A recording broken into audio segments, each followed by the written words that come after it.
지난번에 제가 사도행전 17장을 보면서 사도 바울의 2차 전도 여행 중에 있었던 데살로니가 교회에서 있었던 사역들을 말씀을 드렸습니다.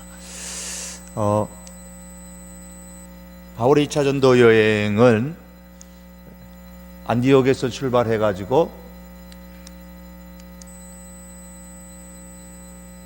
저까지 안 나가네요. 저한테는 비치는데 불빛이 약해서 그런가 봐요.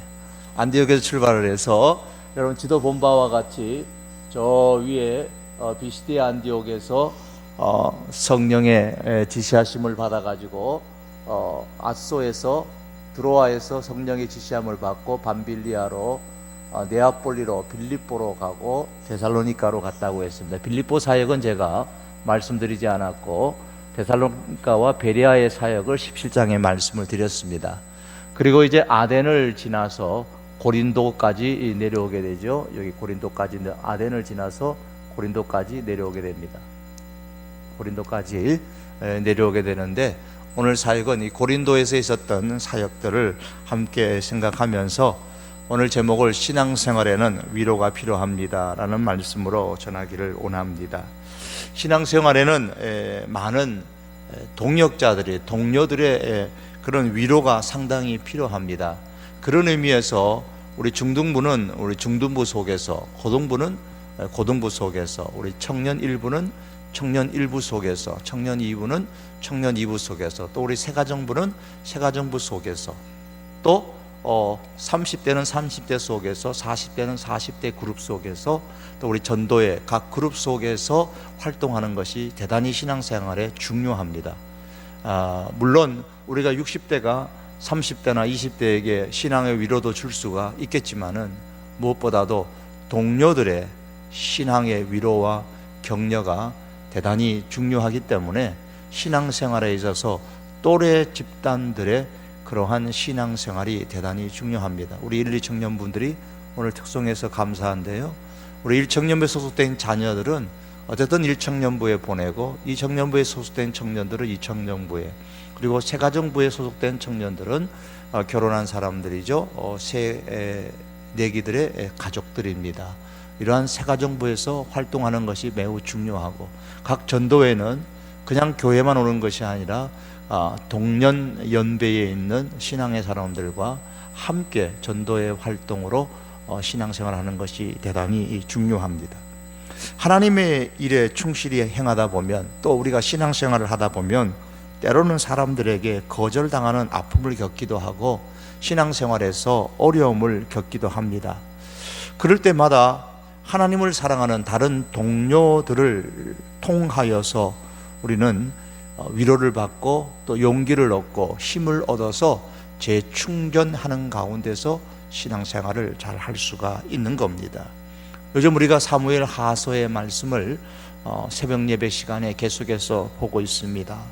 사무엘하 15장에 보면 다윗이 압살롬의 반란으로 인해서 도망가는 사건이 나오는데 얼마나 힘들었겠어요. 그것도 자기 아들의 반란으로 인해서 급하게 도망을 갔으니까 얼마나 힘들겠어요.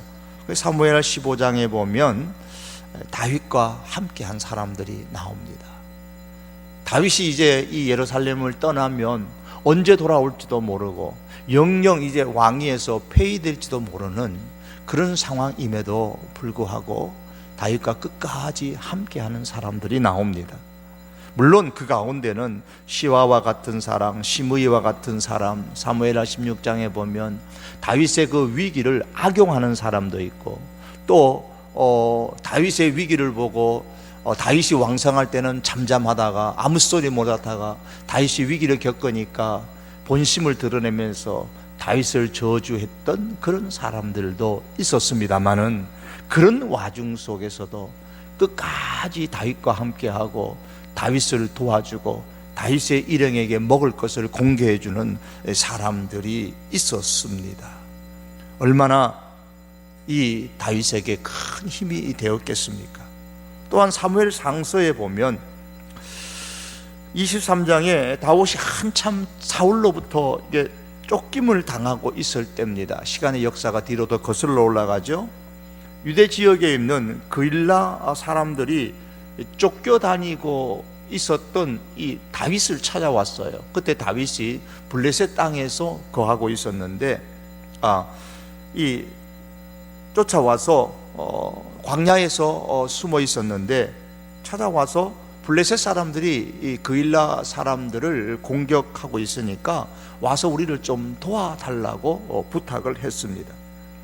다윗이 하나님 앞에 기도했더니 하나님께서 도와주라고 하셨습니다. 그래서 다윗이 그일라 사람들을 블레셋으로부터 가서 구해 주었습니다.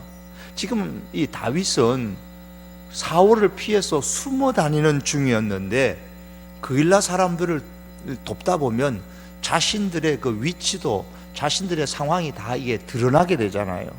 그럼에도 불구하고 다윗은 이 그일라 사람들을 도와줍니다. 그래서 블레셋을 쫓아내고 그일라 사람들을 구출을 하죠. 그런데 이제 생명을 위험에서 건지고 나서 그일라 사람들이요, 사울에게 이 다윗의 일행을 고발을 합니다.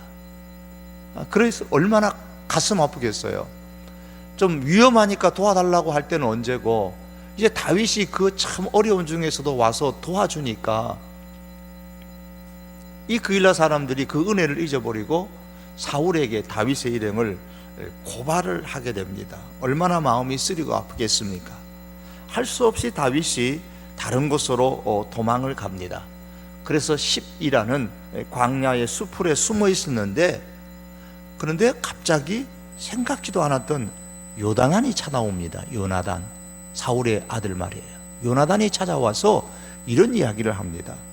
요나단이 일어나 수풀에 들어가서 다윗에게 이르러 그에게 하나님을 힘있게 의지하게 하였는데, 그 요나단이 그에게 이르기를 두려워하지 말라. 내 아버지 사울의 손이 내게 미치지 못할 것이요 너는 이스라엘의 왕이 되고 나는 내 다음이 될 것을 내 아버지 사울도 안다 하니라. 이 말씀을 읽을수록 정말 눈물 나는 그런 장면이에요. 다윗이 요나단의 말을 듣고 얼마나 큰 위로를 받았겠습니까? 지금 그일라 사람들로 인해서 이 다윗이 굉장히 큰 상처를, 마음의 아픔을 받았어요. 도와주었던 바로 그 사람들이 뒤돌아서자마자 자기를 고발했으니까요. 얼마나 마음이 아프겠어요. 배신을 당하는데. 그런 상황에서 어떻게 알았는지 요나단이 찾아와서 이 요나단이 다윗을 위로하는 겁니다. 하나님을 힘있게 의지해라. 두려워하지 말아라. 내 아버지 사울의 손이 너에게 미치지 못할 것이다. 너는 이스라엘의 왕이 될 것이다. 한마디 한마디가 다윗의 가슴에 그대로 감동으로 밀려 들어왔을 것입니다. 다윗은 이 요나단의 그 위로로 통하여서 상당히 큰 힘을 얻었는 줄 압니다. 바울 역시도 그랬습니다. 1절에 보면 아덴을 떠나 고린도에 왔다 그랬습니다. 여러분, 우리가 1절은 단순히 아덴을 떠나 고린도에 왔다고 하지만 이 사이에, 이 말씀 사이에 스며 있는 바울의 심정은요, 어떤 면에서 상당히 참담했습니다. 아덴에서 바울의 전도 사역의 결과가 어땠느냐 하면 한마디로 전도 사역에 실패했다, 그렇게 볼 수가 있습니다. 17장 16절에 보면 아덴에는 곳곳마다 우상이 가득한 것을 바울이 보고서 격분을 했습니다. 그래서 바울이 회당에서, 장터에서 만나는 사람들과 변론도 하고 그들과 쟁론도 하고 아레오바고라는 광장에서 말씀을 전하기도 했습니다. 그런데 34절에 보면 몇 사람이 그를 가까이 하여 믿으니 그랬습니다. 한 사람이 천하보다 귀한데 몇 사람이 바울의 전도로 예수님을 믿었기에 이런 면에서 아덴에서의 바울의 전도는 성공했다고 볼 수도 있을 것입니다. 하지만 아덴의 전도의 사역에 실패했다고 말하는 것은 17장에 나타난 이전의 도시와 비교해 볼 때에 그렇다라는 겁니다. 같은 17장에서 바울의 중요한 전도는 데살로니가 전도와 베레아 전도와 아덴의 전도, 이 세 지역 도시에서의 전도가 기록되어져 있습니다.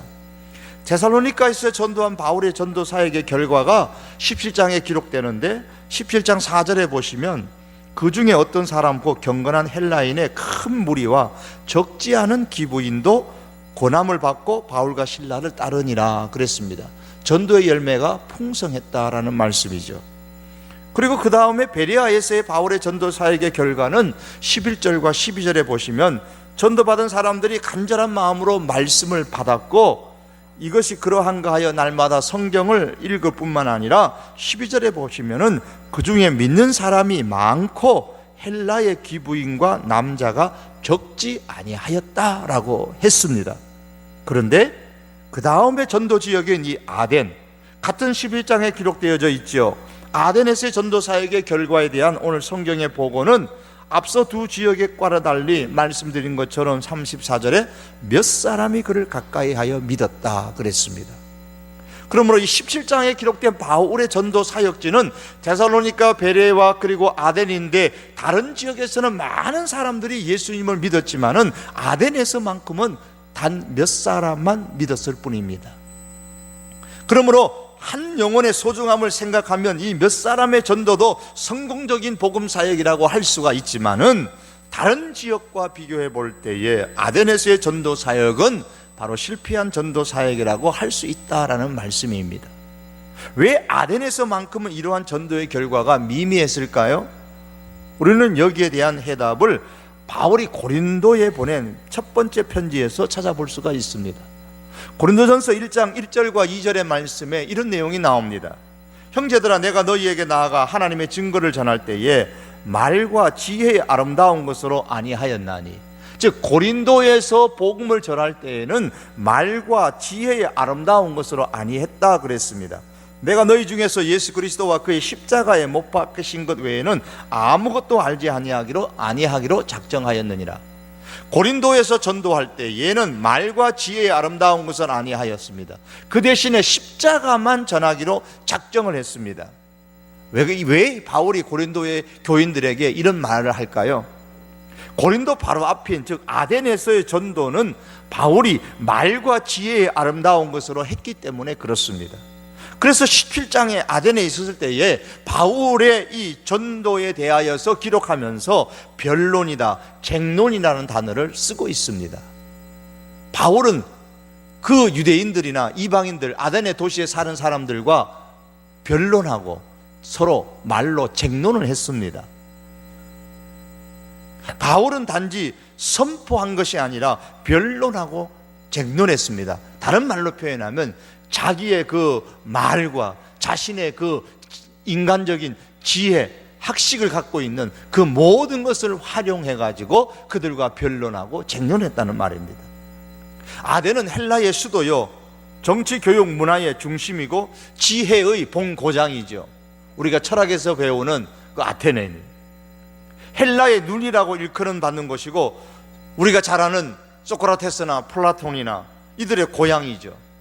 아리스토텔레스, 에피쿠로스 학파 등 많은 당시의 고대의 철학자들의 활동 무대가 바로 이 아덴이라는 도시였습니다. 바울도 자신이 학자이기 때문에 거기서 자신의 철학과 지혜를 다 짜내어서 정말 화려한 말과 지혜로 그들을 설득하며 전도를 했습니다. 그런데 그 결과는 단 몇 사람만 믿는 결과만 나왔을 뿐입니다. 자기의 지혜와 자기의 지식을 다 동원해서 예수 그리스도가 구원자라는 것을 설득시키려고 했는데 결과는 실패했다는 겁니다. 기대에 못 미쳤습니다. 몇 사람만 믿었을 뿐 사도 바울은 오히려 대적을 당하고 조롱을 받았다고 했습니다. 그런 다음에 바울이 고린도로 온 겁니다. 그 1절이에요. 아덴에서부터 고린도로 온 겁니다. 고린도는 로마와 알렉산드리아 다음으로 그 당시에 세 번째로 큰 도시였습니다. 고린도 도시는 아덴의 인구보다도 20배나 많습니다.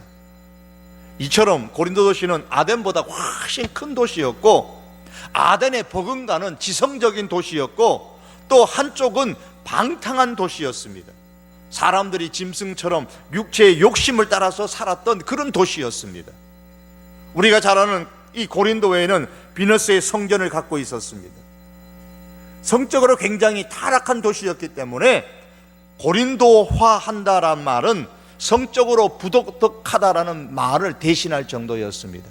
고린도 사람 그러면 이 도덕적으로 태폐적인 사람들이라는 어떤 상징적인 용어로 쓰일 만큼 고린도 도시는 또한 이렇게 도덕적으로 부패하였습니다.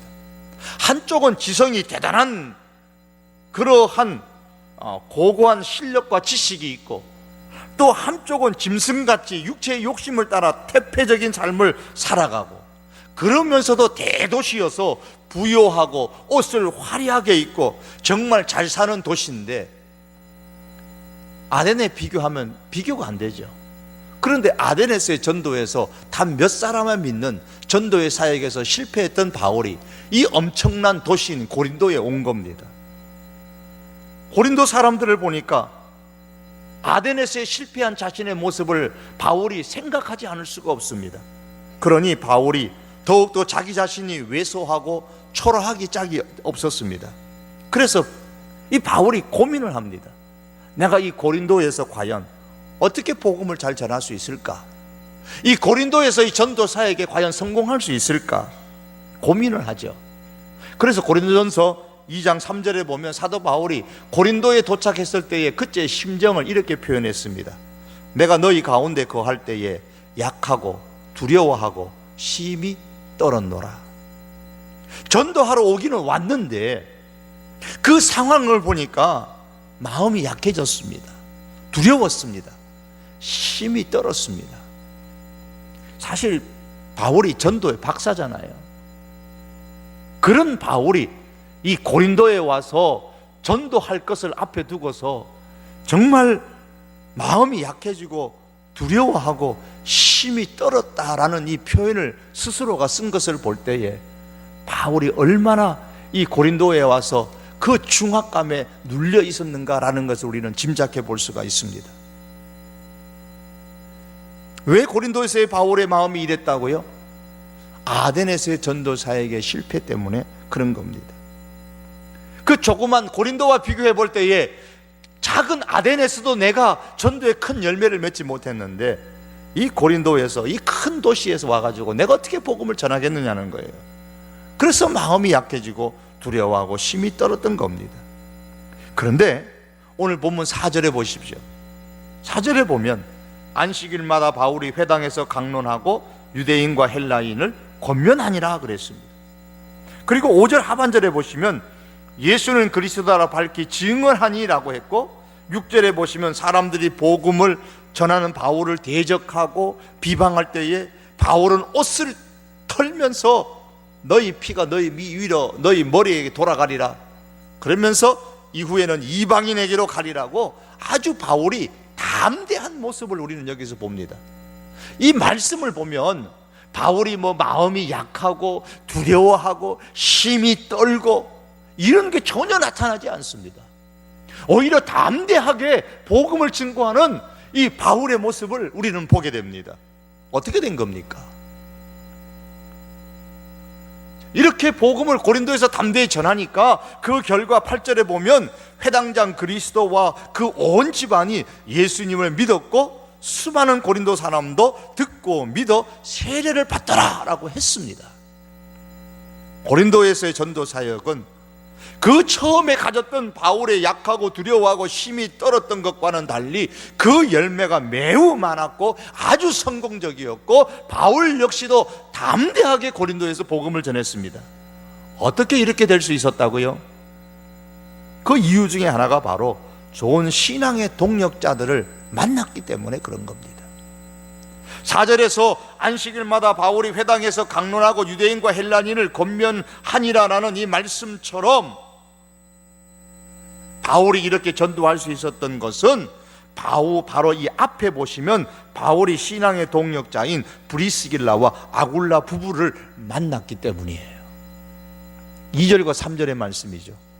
아굴라라 하는 본도에서 난 유대인 한 사람을 만나니 글라우디오가 모든 유대인을 명하여 로마에서 떠나라 한 거로 그가 아내 브리스길라와 함께 이달리아로부터 새로 온지라. 바울이 그들에게 가매 생업이 같으므로 함께 살며 일을 하니 그 생업은 천막을 만드는 것이더라. 자, 퀴즈입니다. 브리스길라와 아굴라 누가 남편이고 누가 아내입니까? 누가 남편이에요? 예, 아굴라가 남편이죠. 우리 자꾸 이제 성경에 자꾸 브리스길라와 아굴라 이런 표현이 많기 때문에 그대로 쓰다 보니까 잘못하면 우리 브리스길라가 남편인 줄 이렇게 착각할 수 있습니다. 아굴라가 남편이. 브리스길라와 아굴라. 자, 이 부부를 바울이 만났어요. 로마에서 추방령이 내려져 가지고 이제 다 쫓겨난 거예요. 마침 이 고린도에 브리스길라 아굴라가 왔는데 거기에서 바울과 만났는데 마침 또한 생업이 천막을 만드는 사람이라 보니까 바울도 천막을 만들어요. 그래서 같이 함께 살면서 일했다 그랬습니다. 바울이 이후에 이들 브리스길라와 아굴라 부부를 로마에서 소개를 하면서 이렇게 이야기를 합니다.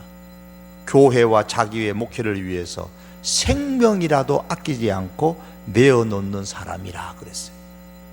생명이라도 아끼지 아니하고 바울과 함께 동역하는 사람이었어요.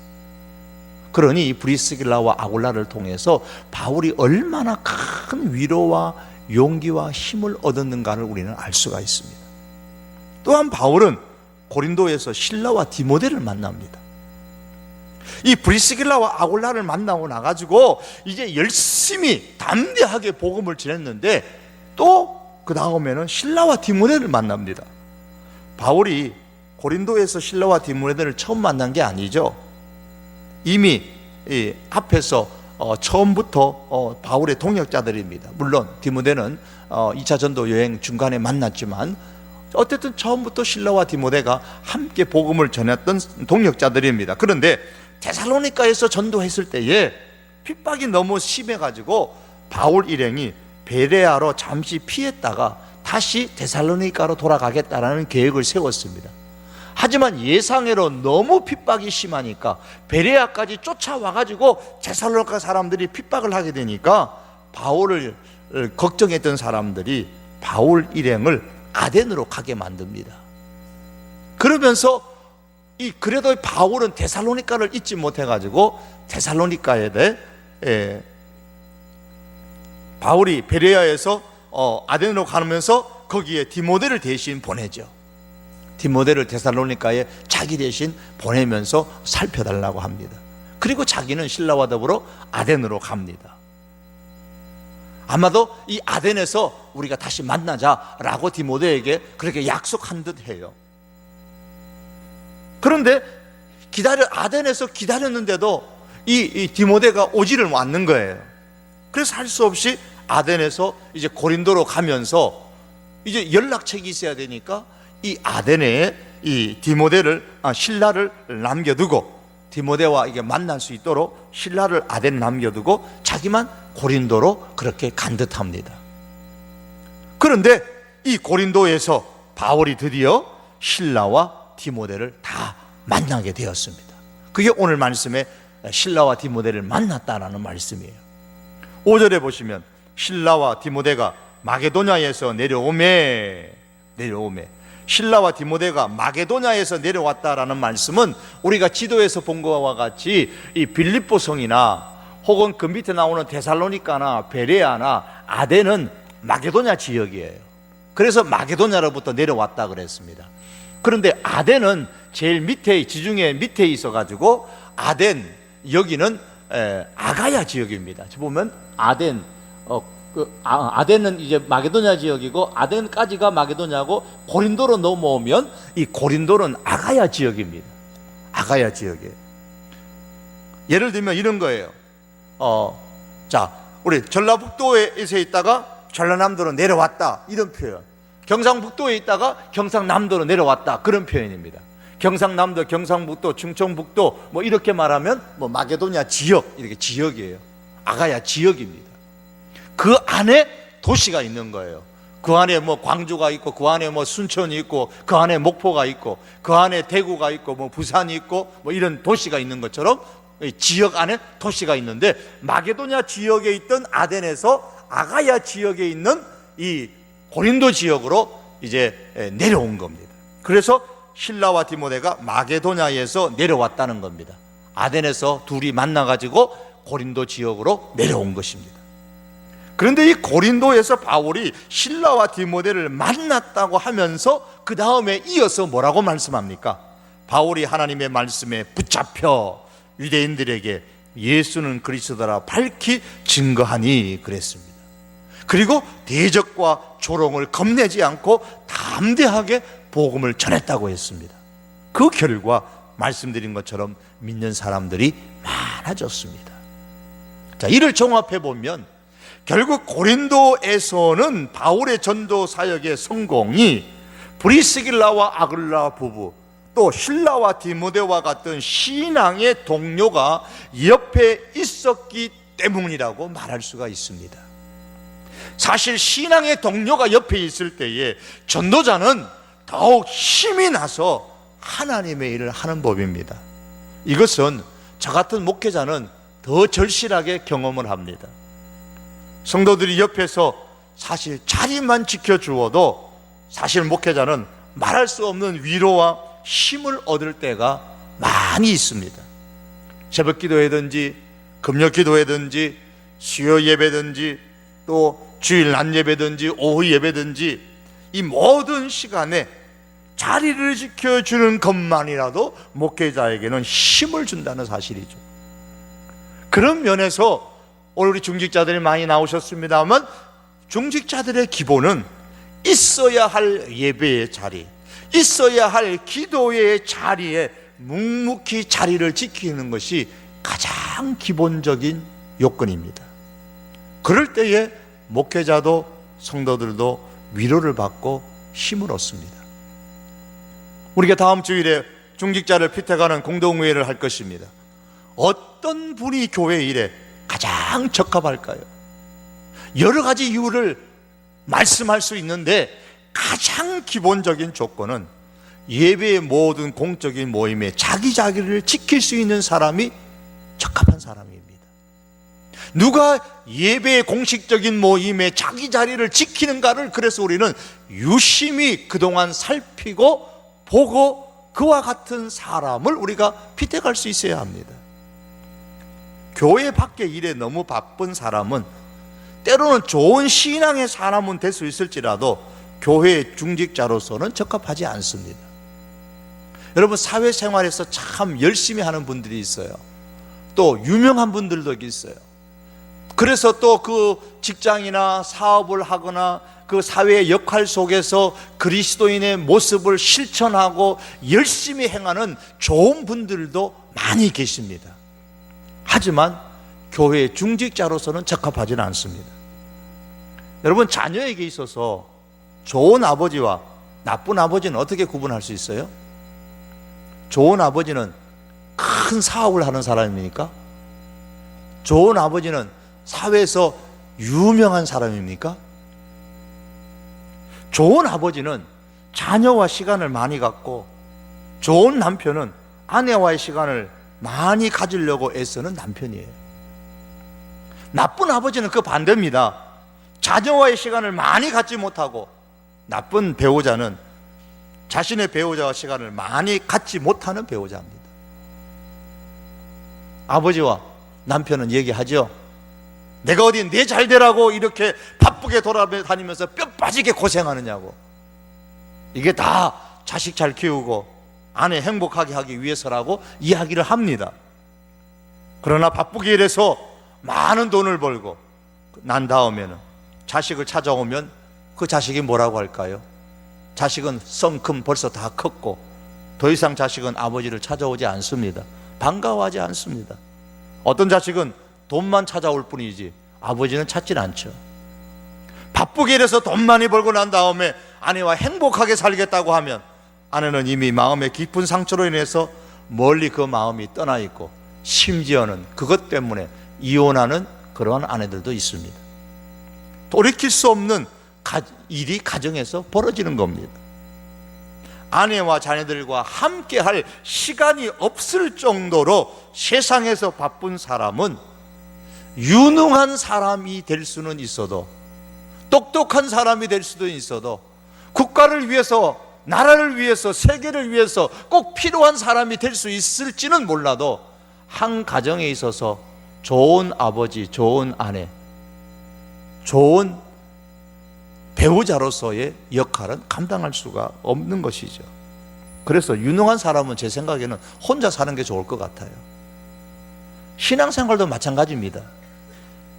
아내와 자녀들과 함께할 시간이 없을 정도로 열심히 신앙생활을 하는 사람이라면 그냥 혼자 살면서 열심히 신앙생활 하세요.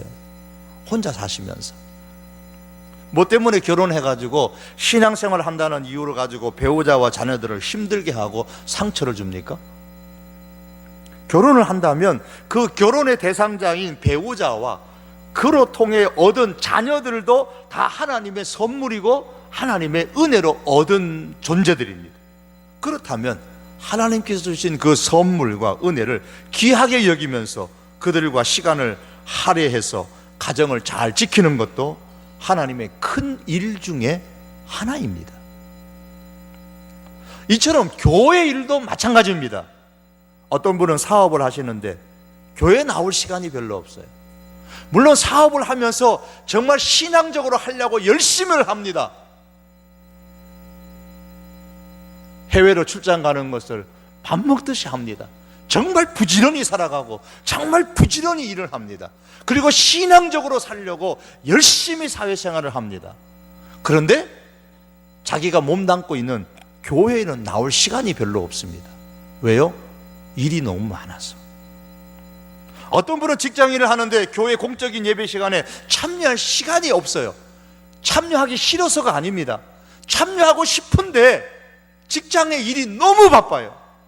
워낙 회사에서 유능하다 보니까 일터에서 해야 할 일이 너무 많습니다. 어쩌다가 사업상 직장의 일로 출타하기 때문에 본 교회를 지키지 못하고 다른 교회 가서 예배를 드리는 경우가 있지요. 충분히 이해가 됩니다. 그러나 그런 일이 본교회에 참여하지 못하고 직장의 문제로 사업상의 문제로 다른 교회에서 예배 드려야 되는 상황이 일상이 되어버린다면, 본교회에 참여하는 것보다 더 많아지게 된다면 하나님의 입장에서 하나님의 신실한 사람은 될 수 있을지언정 한 지역교회의 중요한 직분을 감당하기에는 적합한 사람이 아닙니다. 한 교회의 담임 목사가, 여러분 쉽게 생각해 보세요. 제가 부흥회다 강연이다 하면서 일주일 내내 혹은 한 달 내내 월요일부터 수요일까지 또 목요일부터 토요일까지 부흥사들 그렇게 하면 많잖아요. 그렇게 1년 내내 계속해서 우리 성도교회를 비우면 여러분 좋습니까? 좋아요, 싫어요? 제가 유명해지니까 좋은 겁니까? 좋아요? 안 좋아요? 그 안 좋은 겁니다. 좋아하지 말아야 되는 거예요. 그런 분은 담임 목회하지 말고 그냥 부흥사로만 일해야 됩니다. 담임 목회하지 말고 부흥사로만 일하셔야 되고 강사로만 일하셔야 돼요. 제가 그렇게 본교회를 비울 만큼 유명하지도 않지만 설령 그렇게 해도 할 수 없는 것은, 그렇다고 해도 할 수 없는 것은 성도교회 담임 목사이기 때문입니다. 물론 여러 가지 이유로 본교회 공적인 예배를 비울 때도 있지요. 하지만 어떻게 하든지 가능한 본교회의 공적인 예배를 지키려고 힘써야 됩니다. 그것이 담임 목사의 가장 기본이에요. 나머지 잘하고 못하고는 그건 두 번째, 세 번째 문제고 가장 기본입니다. 왜요? 담임 목사이기 때문에 그렇습니다. 그런 면에서 교회의 중직자도 마찬가지입니다. 성도교회의 중직자이기 때문에 가장 먼저 본교회에 참여하는 것이 우선입니다. 말씀드린 것처럼 어떤 사업상, 어떤 직장의 문제로, 때로는 가족들이 여행하는 문제로 뭐 등등 이런 문제로 본교회 예배에 참여하지 못할 경우가 있는 것은 저를 비롯해서 우리 모두가 이해하고 충분히 수용합니다. 그러나 그런 일들이 일상이 되어버리고 교회에 참여하는 것보다 참여하지 못하는 상황이 더 많아지게 되면 하나님의 좋은 일꾼은 될 수 있을지언정 한 교회의 중직자로서는 적합하지 않다는 말입니다.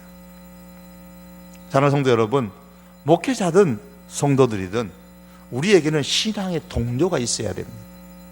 그 신앙의 동료를 통해서 신앙생활의 위로를 받고 힘을 얻어야 되는 거예요. 그러므로 가정공동체에 여러분 잘 참여하시고 그 속에서 서로 위로하고 힘을 주고 힘을 얻는 신앙의 사람이 되어야 됩니다. 청년부는 청년부 속에서 열심히 참여하셔야 되고, 또한 우리 새가정부는 새가정부 속에 열심히 동료들과 함께 더불어서 신앙생활 하셔야 됩니다. 각 전도회는 전도회마다 그 연배에 맞는 사람들과 함께 신앙생활 하는데 열심히 하셔야 됩니다. 그 속에서 동료들을 통해서 신앙의 위로를 받고 힘을 얻고, 또 그 동료들에게 신앙의 위로를 주고 용기를 주고 힘을 불어주는 수 있는 그런 우리 믿음의 성도들이 다 될 수 있기를 바랍니다. 바울이 이 신앙의 동료들을 통해서 힘을 얻었어요. 바울이 고린도에서 성공할 수 있었던 또 하나의 근본적인 요인은 주님의 위로가 있었기 때문입니다. 그게 9절에서 10절의 말씀입니다. 밤에 주께서 환상 가운데 바울에게 말씀하시되 두려워하지 말며 침묵하지 말고 말하라. 내가 너와 함께 있음에 어떤 사람도 너를 대적하여 해롭게 할 자가 없을 것이니 이는 이성 중에 내 백성이 많음이니라. 이렇게 사람을 통해서 위로받는 거 필요합니다. 하지만 최고의 위로는 무엇보다도 주님께로부터 오는 위로죠. 하나님께서 이 바울을 위로하십니다. 두려워했습니다. 바울이 마음이 약했습니다. 심히 떨렸습니다. 그럴 때 하나님께서 바울에게 임하셨습니다. 밤의 환상 가운데 임하셔서 두려워하지 말아라 바울아, 침묵하지 말고 말해라. 이 성중에 너가 전도함으로 통해서 하나님의 백성될, 내 백성될 사람이 많다. 그러니 담대하게 복음을 전하라고 하나님께서 바울을 위로해 주셨습니다. 이 위로로 힘을 얻어가지고 바울이 11절에 보면 1년 6개월을 머물며 그들 가운데서 하나님의 말씀을 가르치니라 라고 했습니다. 여러분, 그렇습니다. 우리가 주님의 일을 할 때에, 신앙생활 할 때에 지칠 때가 있어요. 열심히 일하는 사람일수록 또한 더 많이, 더 자주, 또 더 깊이 지칠 때가 있습니다. 그럴 때 우리 신앙의 동료들의 위로가 필요하고, 그럴 때마다 우리 주님의 위로가 무엇보다도 필요합니다. 우리 성도교회 모든 교우들에게 이러한 우리 신앙의 동료들로부터 위로를 받고 주님으로부터 위로를 받는 성도들이 될 수 있기를 바랍니다. 우리 신앙의 동료들에게 또한 많은 위로를 줄 수 있는 그런 우리 성도들이 될 수 있기를 바랍니다. 그리하여서 정말 주님의 일에 중단 없이 하나님의 사람들이 끊임없이 주님의 일을 전진할 수 있는 그런 우리 성도교회가 될 수 있기를 주님의 이름으로 축복합니다. 기도하시겠습니다. 우리 시간 함께 기도하시겠습니다. 하나님, 우리 성도교회에 올라오는 우리 모든 분들, 내 가정공동체의 권속들, 또한 내 부서에 있는 우리 청년 신앙의 동료들, 전도회의 내 신앙의 동료들, 또 우리 새가정부의 신앙의 동료들, 하나님, 저들에게 위로가 될 수 있는 내가 되게 하시고, 또한 이들로부터 위로를 얻고 용기를 얻고 힘을 얻어 지칠 때마다 새 힘을 얻어서 일어날 수 있게 하여 주시옵소서. 그래서 우리 성도교회 온 교우들이 우리 신앙의 좋은 동료들을 만나게 하시고, 또한 주님으로부터 많은 위로와 용기와 힘을 얻을 수 있는 은혜가 있게 하여 주시옵소서. 이를 위해서 우리 다 같이 한번 통성으로 기도해 주시고요, 아울러서 우리 중직자를 피택을 위한 공동회의가 오는 주일에 있습니다. 정말 하나님께서 역사하셔서 사단의 모든 역사를 막아주시고 하나님께서 신실하게 세우실 일꾼들을 우리를 통하여서 하나님 세워 주시옵소서. 여러분 위하여 한번 기도해 주시기를 바랍니다. 두 가지 기도의 제목을 가지고 우리 다 같이 한번 주여 부르짖고 기도하시겠습니다.